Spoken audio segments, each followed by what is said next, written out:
baseball mode yet at all. Not in the baseball mindset. I'm still focused in on the NBA. I've even watched some NHL playoffs. So that's kind of where my head's at. I'll start watching baseball more in a couple of months from now. That's a great question. Where's your head at? Is your level of like lazy chill so high that you're a New York Yankees fan that lives on the West Coast and you're not going to the game tonight or tomorrow? I think I'm going Sunday. Okay. But if I didn't, I'd be okay with that. But then those tickets are expensive. It's a World Series rematch. Rich, at least Covino made plans for the day that's not getting in the way of the Knicks Pacers. Wait, it's I got to go see Lilo and Stitch. Oh, man. No, you're going to probably see that bunk Karate Kid movie that no one's talking about. We're going to talk about it on Weekend Hobnobbing. And I love Ralph Macchio, so I feel bad even saying that.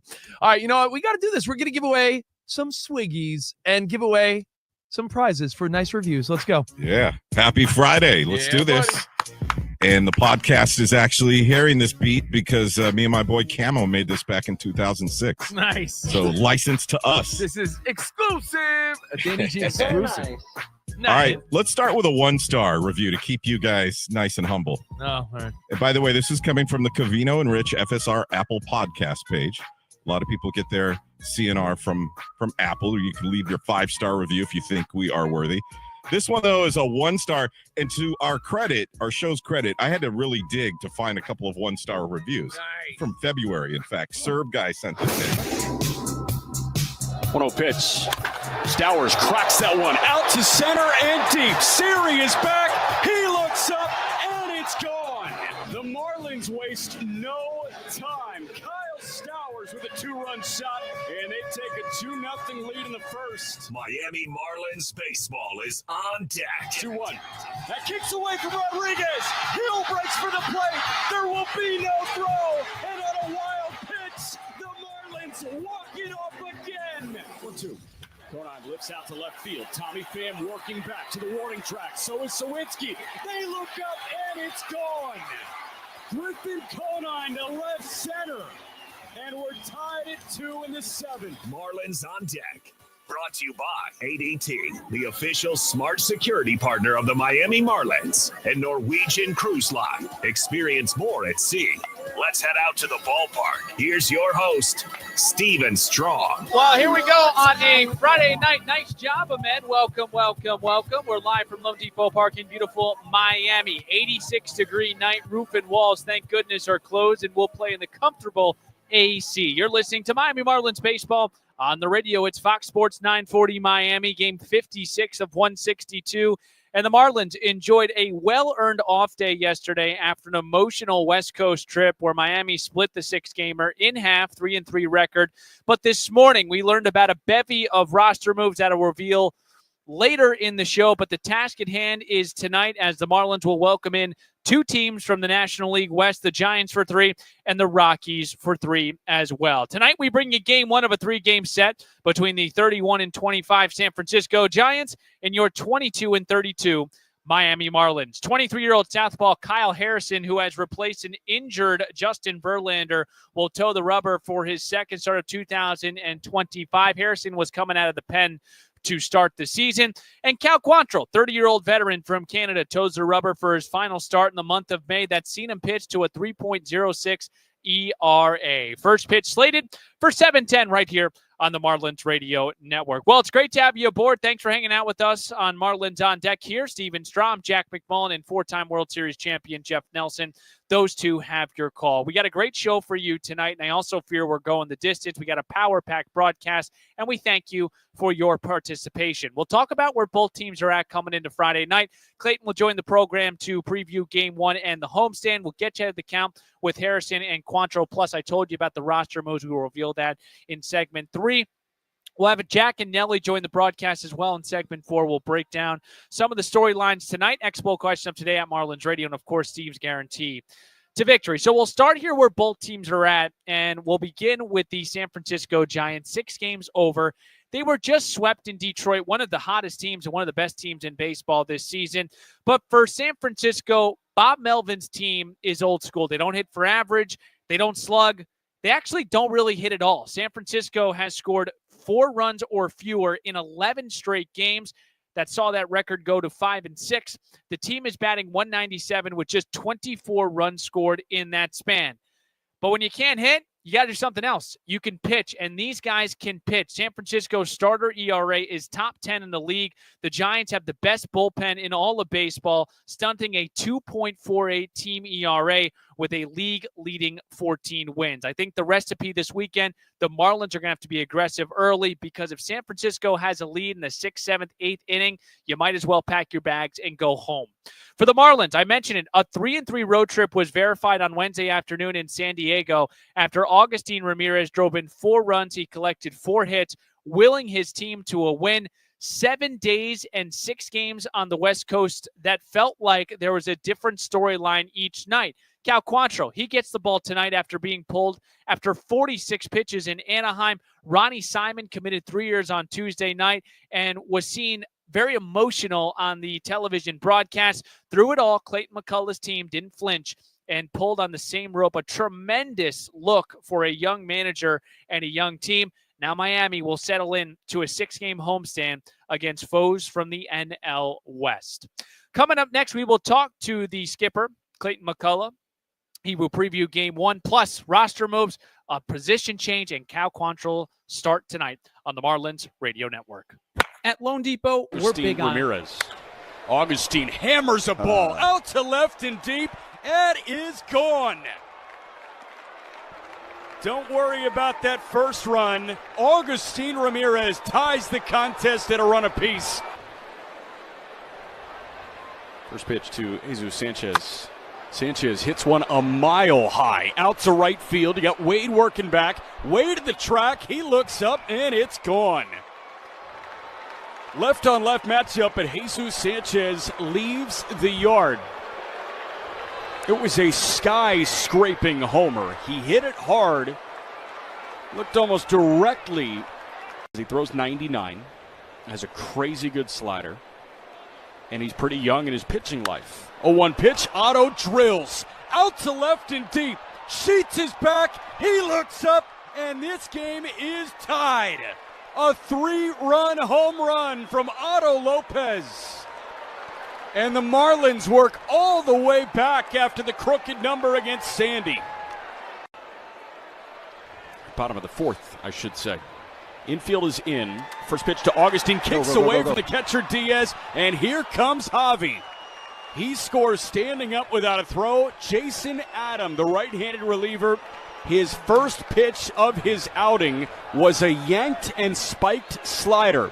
And on a wild pitch, the Marlins take a 7-6 lead here in the top of the 7th. Cutter, depending on the day. So most of the times it was my slider, and I just let it rip. First pitch to Augustine. He lines one into center, and that drops in for a base hit. It's going to give the Fish the lead. A 2-run single as Augustine shimmies over at first base. He plates Norby from third and Sanchez from second. A first pitch ambush. Welcome back here on Marlins on Deck on this Friday night. Nice off day for the Marlins yesterday. First of 6 here at home, first of 3 with the San Francisco Giants. Steven Strom, great to have you aboard, and always a pleasure to be joined by Marlins manager Clayton McCullough. A plethora of roster moves, but I want to know what the trickle-down effect now looks like for your team, specifically from a positional standpoint.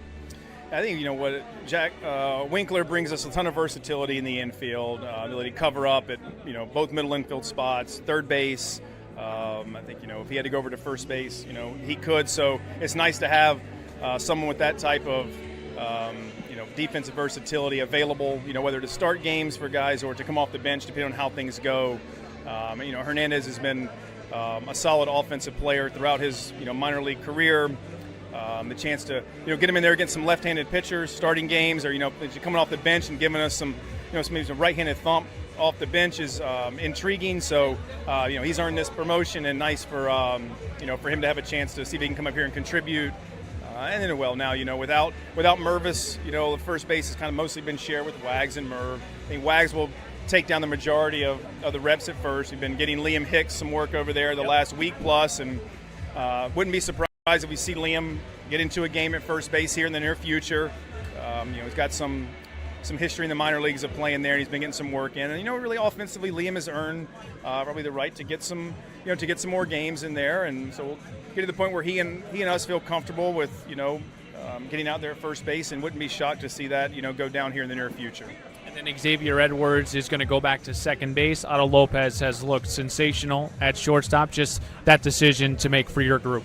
Yeah, I think with every decision on the roster going into a season during the year, you're always evaluating, right? And so, just felt it got to the point, with X, that the best move for our team and for him was to, make the move back over to second, which he has a lot of familiarity playing there, and have Otto get a shot at short every day and see how that, how it plays out. That's, these types of things are always fluid, and, I think X will take back to second base very well. We'll give him some time to get his feet back under him there and going, but I figure the skill set's going to work there as well with his quickness and his range.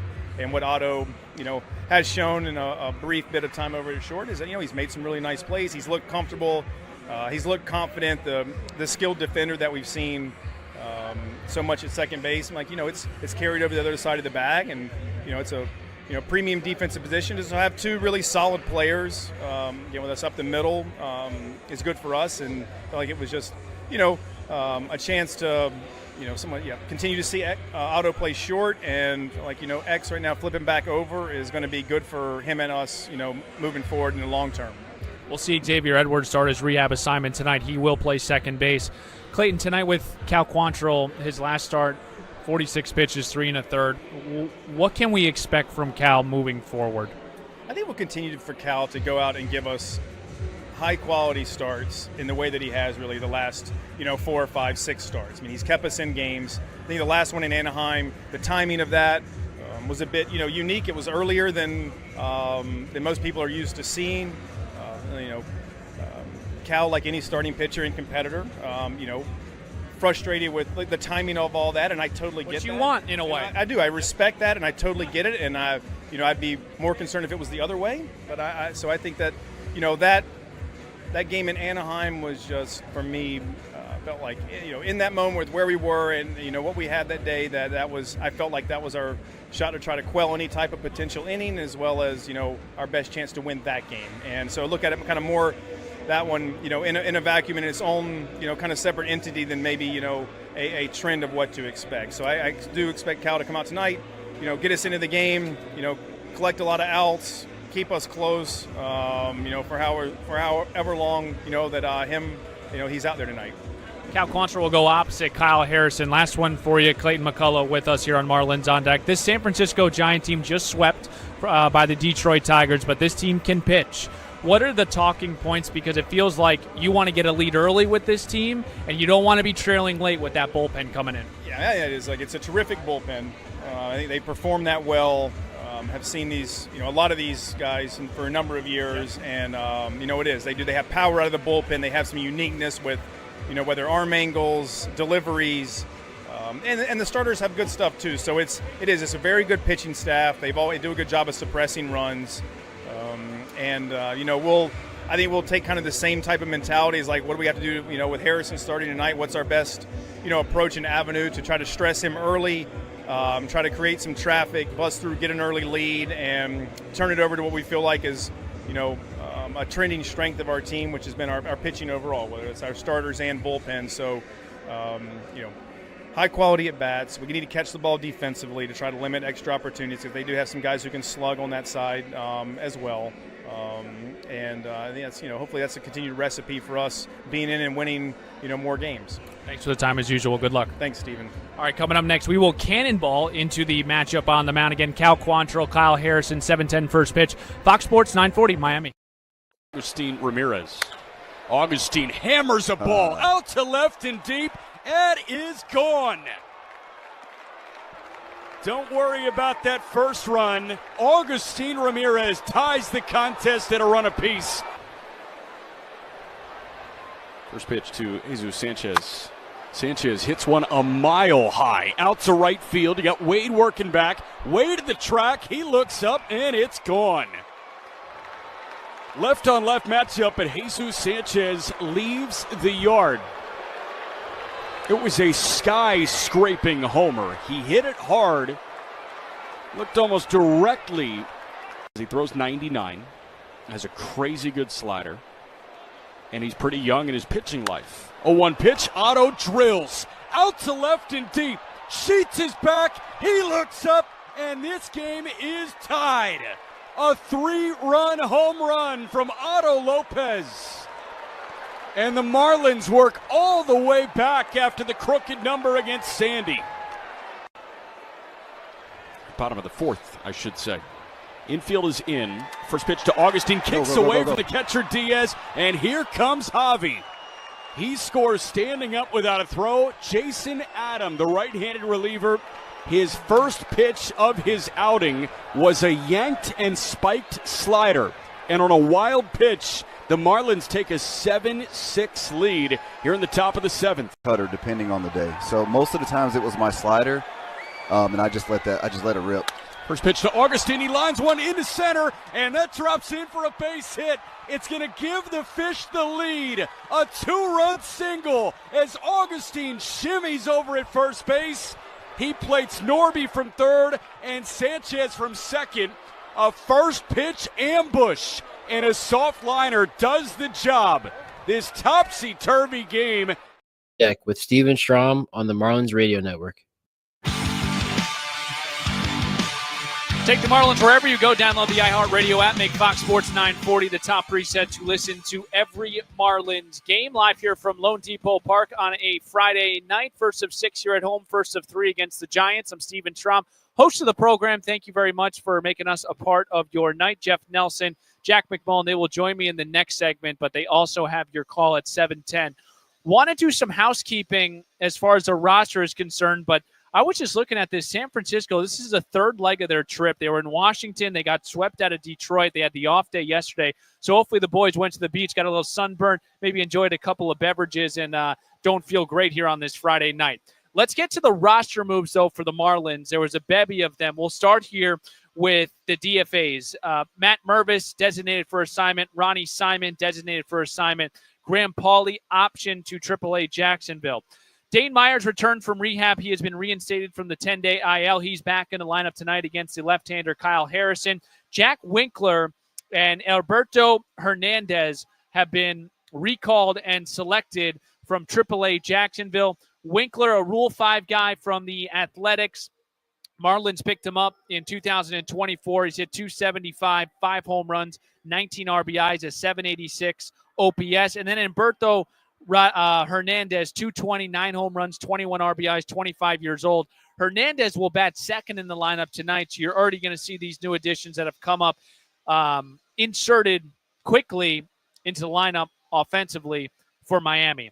Okay, let's get you ahead of the count. We'll start here with Kyle Harrison, 23-year-old southpaw from San Jose, California, former 2020 third-round pick in the MLB draft. He started 24 games last year, 7-7, a 4.56 ERA, 124 and a third innings pitch. He did start this season out of the bullpen, but Saturday took over for Justin Verlander in the rotation, made his first start of the year. He took the loss in Washington after giving up 2 runs on 5 hits, 4 innings pitched. Career-wise against Miami, he's made just 1 start, 6 innings, 8 hits, 3 runs, a 1-0 record. He'll throw a 4-seamer and a slurve primarily. Those are his 2 pitches, and he'll throw in a changeup, but primarily a 4-seam and slurve guy for Kyle Harrison. Harrison will go opposite Cal Quantrill, 30-year-old right-handed veteran. He comes into tonight with a 3-4 record, a 6 ERA, over 44 and a third innings pitch. He'll make his 11th start of the season here tonight, and he had an unusual one. We'll talk about it with Jeff Nelson in segment 4, the next segment. Unusual outing on Saturday because of the amount of pitches he was lifted from. 46 against the Anaheim Angels, 3 1/3, allowed a run on 3 hits. Now, the situation we heard from Clayton McCullough, there was a lot of context behind it. Jansen Junk had not thrown. They were looking for Junk to have some work. He threw 5 innings of relief. But for Cal Quantrill, he got to the 4th inning. He had runners on the corners, 1st and 3rd, and Clayton McCullough decided in that leverage of a situation, Marlins led 1-0 at the time, to bring in Ronnie Enriquez. Enriquez surrendered just 1 run. It went on Cal's line. But then Jansen Junk took over in that 5th inning, throwing, again, the 5th, the 6th, the 7th, the 8th, and the 9th of one-run ball. The Marlins ended up winning that game, so something to look out for tonight. What does Cal Quantrill's pitch count look like? He's been really good this month of May. Not a ton of innings, but a 3 ERA. He had an 8 ERA in the month of April and March. So that's your matchup on the mound. Again, Kyle Harrison, southpaw, second start of the season for him. He'll go opposite Cal Quantrill here at 7:10. We'll break. We'll get Nelly and Jack on next. We got a lot to talk about on the Marlins radio network. Yeah, I mean, baseball happens to you, man. But he looks like he's ready to go today. 0-1. Stowers with a ground ball up the middle and throw for a base hit. He'll plate the first run of the game. Welcome home. Sanchez around third. He scores from second. Wagaman goes first to third and gives Kyle Stowers a round of applause. An RBI single for Kyle back in San Diego, and it's 1-0 Marlins in the top of the first round right away. 109 miles an hour off the bat. Liam Hicks spanks one through the left side of the infield for a base hit. It was a vacated left side. Stowers trying to go first to third. Throw going to third. Not in time. Hicks follows, goes to second, and the throw not in time there. 2-pitch. Norby, that was in on his hands. He bounces one over to third base. Machado coming home with the throw, and it bounces away from Diaz. Everybody's safe, including Stowers at the plate. Norby with an RBI fielder's choice. Machado tried to play some hero ball, but unfortunately for the Padres, the throw was low. And fortunately for the Marlins, this crooked number just got a little bit more crooked. The 1-1 of the switch hitter Simon batting left.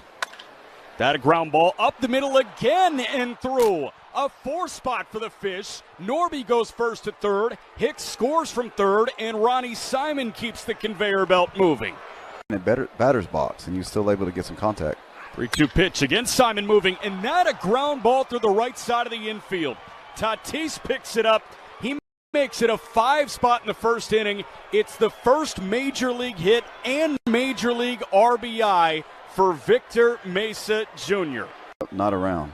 Through, not around. I like that. 0-1 pitch. Sinoha. Toyota's available. Get a new Corolla with payments as low as $89 a month. Call 954-335-9082. Al Hendrickson Toyota.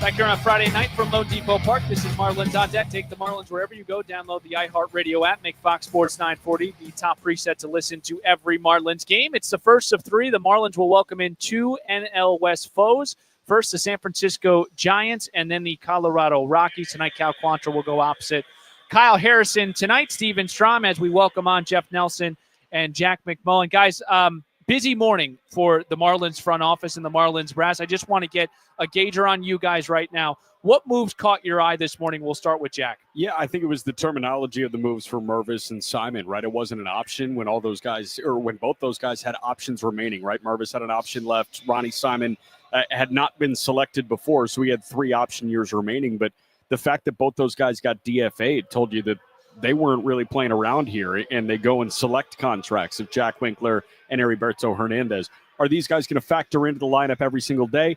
No, I would be surprised if they did, Hernandez and Winkler. But the fact that they wanted to clear that 40-man spot, I thought was really interesting. You know, Simon, obviously, he was so much more than just that really rough game on Tuesday night in San Diego, and Mervis so much more than what he had not done over the last month and a half. But it still, kind of hits you in the face whenever you see designated for assignment.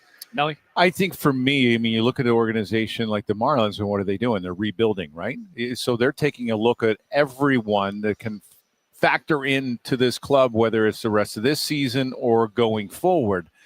I'm not saying that Paulie and Simon aren't part of the future. You see a lot of DFAs now, and all of a sudden they get added to the roster. Right. So it's not like that. In the past, that if you see a DFA, then you're this guy will never see time again as a Marlin. But that's not the case now. You see many of this one guy, Lawrence, for Seattle, is being DFA'd. I think it's 6 or 7 times Casey this Lawrence, year. The reliever. Yes, and then brought up. So it's not like it's an uncommon thing. But it's something with an organization that's rebuilding. Hey, they're going to take a look at everyone at the big league level. And you got to understand that's what they're going to do. And in some ways, for some of these guys, it's great.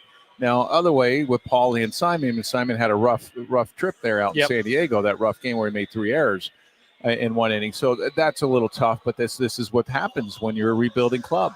So again, Matt Mervis DFA'd 175, 7 home runs, 14 RBIs in 42 games. Ronnie Simon 234, 19 games, and like Nelly mentioned, the three errors on Tuesday night was tough for Ronnie, but those two DFA'd. Now tonight, guys, I'm so happy, Nelly, you're with us because you're our pitching expert here. Cal Quantrill, 46 pitches. You would have had a fit, I'm sure, if you were in the booth with us. But what are some things that we should watch out for with Cal tonight, particularly coming off an outing where he did get pulled after 46 pitches? Well, probably pitching with an edge, and you hope that's what he's going to do. Go out there. He obviously wasn't very happy with it. I mean, I saw it, on TV, and I was wondering what's going on. I mean, heck, he didn't do anything wrong to get pulled. I mean, what's happening here?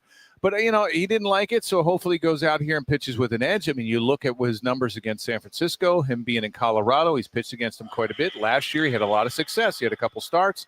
And both of those starts, he went 6 innings. So I think that has to be a confidence builder as well. And hopefully that they let him go a little further and they don't have those plans as far as giving him the 3 or 4 innings. Now, there's only been one time this year in those 10 starts that he's gone into the 6th inning. We will see how that storyline plays out. And again, with all of the roster moves, there's a trickle-down effect. And I think the positional players, outside of just the guys that we named in Jack Winkler and Alberto Hernandez, but we also have a positional change here with 2 guys that we've seen almost every single day, Otto Lopez and Xavier Edwards. I'll start with you, Jack, and then Nelly, you can finish up. Why did this move to shuffle X to short, or to second rather, and Otto to short make sense? So it was a switcheroo, right? It was just a classic flip-flop. Hey, our shortstop's going to play second now, and our second's going to play shortstop. And you think, okay, why didn't that happen in spring training? So I think it's important to kind of lay out why this was the right decision going into spring training. Otto Lopez is one of the best defensive second basemen in all of Major League Baseball. He's up there with Bryce Terang in Milwaukee, with Bryson Stott in Philadelphia, with Andres Jimenez in Toronto. These are the gold standard of defending at the second base position, and Otto is there. So you have that. Why would you want to mess up a good thing? X can move very well, and you would think, oh, his value is immense as a leadoff slap-hitting shortstop.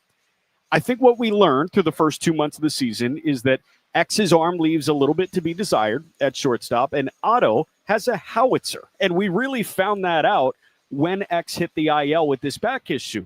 We've seen Otto play a tremendous defensive shortstop. And just for the sake of throwing an advanced metric out there, defensive runs saved, he's got 2 of them. He's already a top 10 shortstop defensively in Major League Baseball. And he's played, 6 games at shortstop, 7 games at shortstop? So I understand the idea of wanting elite and good at second base and shortstop, but now you've got great and maybe great. Yeah, no, it's not like there was one game like we saw like Ronnie Simon have just one of a nightmare game. It's not like it's been egregious with Xavier Edwards, but I think it is just the eye test. It never looked like it could be something sustainable for X, and I think this is a situation where nothing really is going to change. You're just going to see X at second, and you'll see Otto at short. Maybe it helps him out with batting average and a little less pressure for X as well. Well, Xavier kept him in the big leagues, and they had to find a spot because of his bat. And you had Lopez at second, like Jack mentioned. He's an outstanding second baseman. Who knows if he winds up going back there. I haven't really seen him at short. You guys have. Yes, he's always had a great arm. As far as X, I've always seen him more as a second baseman. I never really saw him as a shortstop. I never saw him as a third baseman. I saw him as a very good second baseman.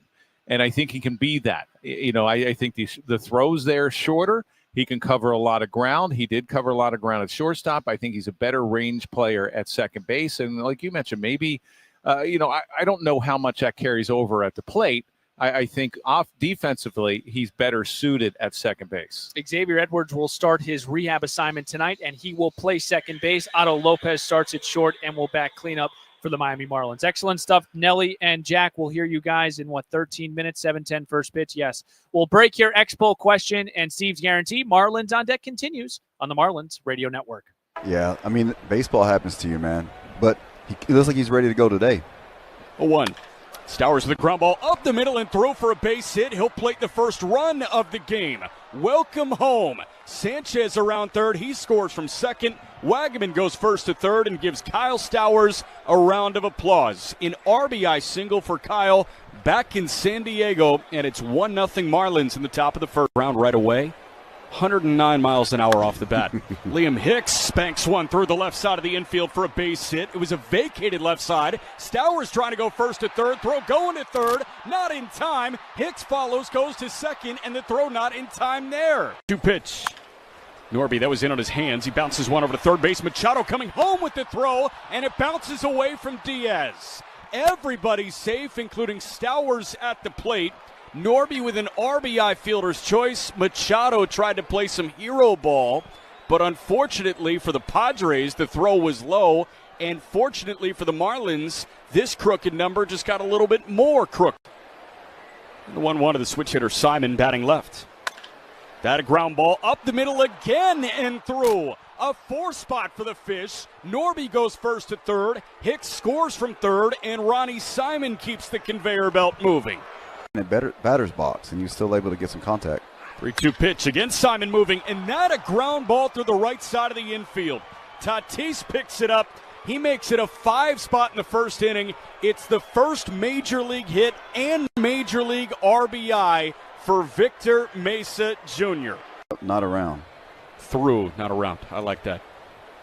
0-1 pitch. Sinoha lifts that one high in the air out to right field. Fernando Tatis gearing up for a throw home. He makes the catch. The throw coming home is a little bit offline. Simon in safely with a hit. Stream now. Number 1 on your car radio preset and the new and improved iHeartRadio app. WINCA in Miami. WMIB-FM HD2 Fort Lauderdale. Free never sounded so good.